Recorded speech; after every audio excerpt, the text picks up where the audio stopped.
Boker Tov, la Torah nous raconte que quand Yehuda était avec Tamar, il ne savait pas que c'était sa belle-fille, son ex-belle-fille. Et à un moment, à l'époque, que les femmes étaient tellement gardées dans les maisons, elles ne sortaient pas, tout d'un coup, on voit que Tamar est enceinte.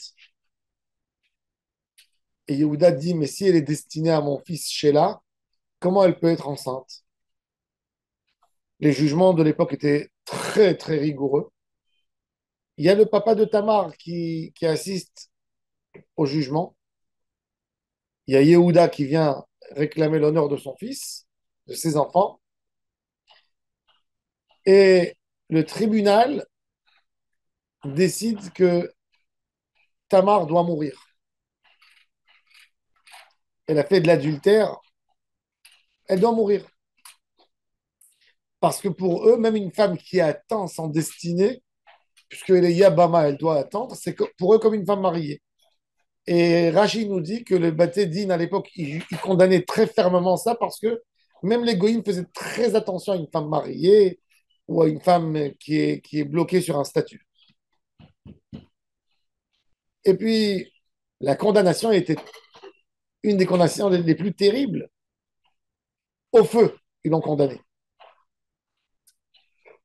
Et Tamar qui va pour mourir, une femme enceinte, on n'attend pas qu'elle accouche. Elle envoie dire discrètement à Yehuda, elle lui donne une bague, elle fait sortir la bague que Yehuda lui a donnée, dit à Yehuda que je suis enceinte de la personne qui m'a donné cette bague. Celui qui m'a donné le bâton et celui qui m'a donné cette veste, ce châle. Et Yehuda qui comprend que c'est de lui qu'elle est tombée enceinte. Il arrête tout. Il dit Tzadka, elle a raison. Mimeni, c'est de moi qu'elle est enceinte. Quelle honte. Il prend tout sur lui. Et bien, elle est sauvée de la mort. Elle va lui donner deux enfants que Mashiach vient d'eux, Peretz et Zerach. Le Mashiach, il vient de Peretz. Rabbi Shimon Bar Yochai, quand il a vu cette histoire, il a dit de là on apprend une halakha très importante. Yashlich Adam Atzmo lekivshan ha'esh ve'al yavim pnei chavero barabim. Il dit quand Tamar était devant le tribunal et ils lui ont dit tu t'es mis dans la prostitution, tu t'es mis dehors, comment ça se fait que tu tombes enceinte? Elle aurait pu ouvrir sa bouche et dire c'est mon ex-beau-père qui m'a fait rentrer enceinte. C'est Yehuda. Et l'histoire, elle aurait été terminée. Mais pourquoi elle ne l'a pas fait? Parce que c'était Yehuda qui l'a accusé. Elle ne voulait pas l'humilier. De là, on apprend qu'il vaut mieux tomber dans le feu que d'humilier quelqu'un. Dans notre génération, malheureusement, cette halakha n'est pas d'actualité. Aujourd'hui, un homme, pour ne pas perdre quoi que ce soit, il va humilier son père, sa mère, ses frères, ses collègues, tout le monde, sans aucune honte. Mais à l'époque, humilier quelqu'un, c'est pire que le tuer. Eux, ils comprenaient que humilier quelqu'un, c'est lui verser le sang. Peu importe, quand on tue quelqu'un, on lui verse le sang à l'extérieur de son corps. Mais quand on l'a humilié, on lui verse le sang à l'intérieur du corps. Comme il dit le Al-Sheikh Hakadosh, il dit quand quelqu'un est humilié, qu'est-ce qui se passe? Il a le sang par l'humiliation.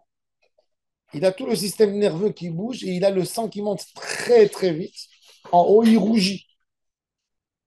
Et comme le sang, il va très très vite, donc le sang, il descend en une fois entièrement du visage et il devient blanc.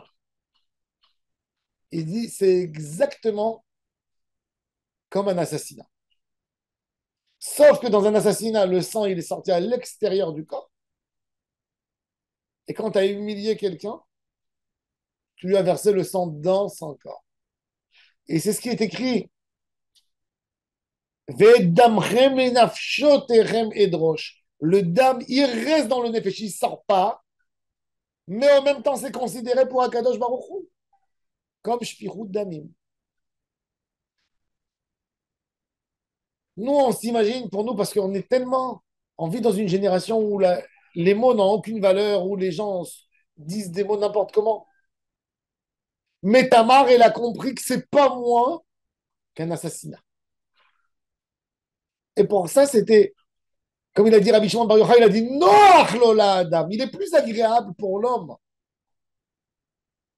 de se faire brûler dans du feu que d'humilier son ami.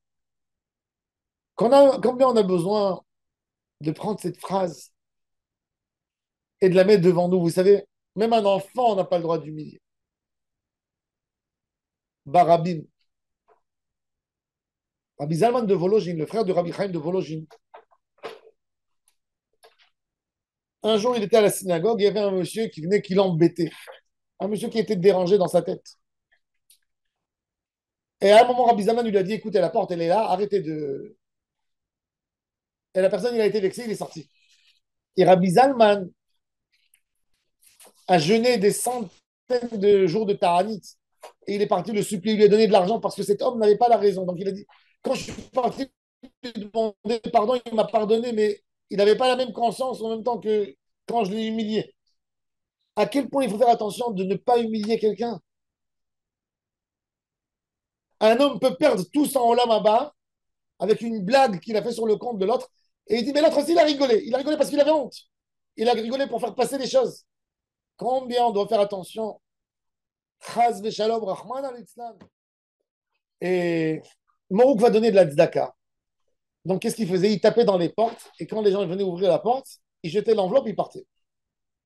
Et un jour, il y avait un homme qui recevait de lui de l'argent, et il a décidé de s'entêter et de chercher, de savoir qui c'est qui lui donne l'argent pour le remercier. Morouk va être avec sa femme, et quand l'homme il a ouvert la porte pour courir derrière lui, il a dit, s'il va voir que c'est moi, il va avoir une honte incroyable. Donc, il a pris sa femme, il lui a donné la main, et il courait, il courait, il courait, il courait. Et, et l'autre, il courait plus vite pour les voir. Et à un moment, Morouk, il a vu le four du quartier. Il a dit à sa femme, viens, ils sont rentrés dans le four. Le four était, il y avait le feu. Et Moroukva, qui s'est mis avec sa femme dans le four, et les pieds ils commençaient à brûler de Moroukva avec le feu. Sa femme, elle avait les pieds sur le feu, rien du tout. Elle lui a dit, mets tes pieds sur mes pieds. Et ils ont été sauvés. Et Moroukva, il a dit à sa femme, il lui a dit, tu n'as pas trouvé une meilleure adresse que d'aller rentrer dans un four. Il lui a dit, j'ai appris ça de cette halakha. Moutav, la adam, la hapi, la atzmo, les torkif, shana esh, tomber dans le feu, ne pas humilier. Maintenant, la Gemara, elle dit pourquoi sa femme, ses pieds, ils ne brûlaient pas. Parce que Mouroukva, c'était un gabaï de tzedaka. Donc, quand les pauvres, ils venaient chez lui à la maison, sa femme, elle leur donnait du pain à manger, directement un plat. Et Mouroukva, il leur donnait de l'argent. Il avait moins la protection de la tzedaka que sa femme. Alors, sa femme, elle, lui a sauvé les pieds. Mais en tous les cas, on apprend une halakha très intéressante. Ne jamais humilier quelqu'un, lui lancer des choses. Une humiliation, c'est très, très dangereux. Combien il doit.